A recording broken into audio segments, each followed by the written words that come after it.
ഇടുക്കിയിലെ പട്ടയ നടപടികൾ നിർത്തിവെച്ച കോടതി ഉത്തരവിന് പിന്നിൽ UDF നടത്തുന്ന കുതന്ത്രങ്ങളാണെന്നും കോൺഗ്രസ് നേതാക്കൾ കപട പരിസ്ഥിതിവാദികളെ കൂട്ടുപിടിച്ച ഇടുക്കിയിലെ ജനങ്ങളെ ദ്രോഹിക്കുകയാണെന്നും CPIM ജില്ലാ സെക്രട്ടേറിയറ്റ് അംഗം NP സുനിൽകുമാർ കോടതി ഉത്തരവ് മറികടക്കുന്നതിനായി ഉപരി കോടതിയെ സമീപിക്കുമെന്നും 3000-ഓളം പട്ടയങ്ങൾ ഉടൻ തന്നെ ജനങ്ങൾക്ക് നൽകുമെന്നും അദ്ദേഹം ഉടുമ്പൻചോലയിൽ പറഞ്ഞു.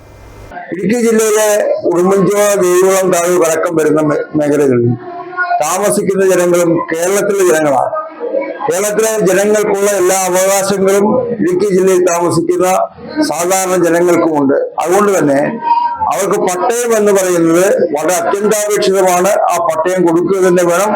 ഈ ഗവൺമെന്റ് കോടതി വിധിയുമായി ബന്ധപ്പെട്ട വിഷയത്തെ ഉപരിക്കോടതിയിൽ പോയി ഇന്നലെ ഈ കാര്യങ്ങളെ കുറിച്ച് പരിശോധിച്ച് പുനഃപരിശോധന ഹർജി കൊടുത്ത് വീണ്ടും പട്ടയം കൊടുക്കാനുള്ള നടപടികൾ സ്വീകരിക്കും. 3000-ഓളം പട്ടയങ്ങൾ ഇപ്പോ കൊടുക്കാൻ വേണ്ടി തയ്യാറായിരിക്കുകയാണ്.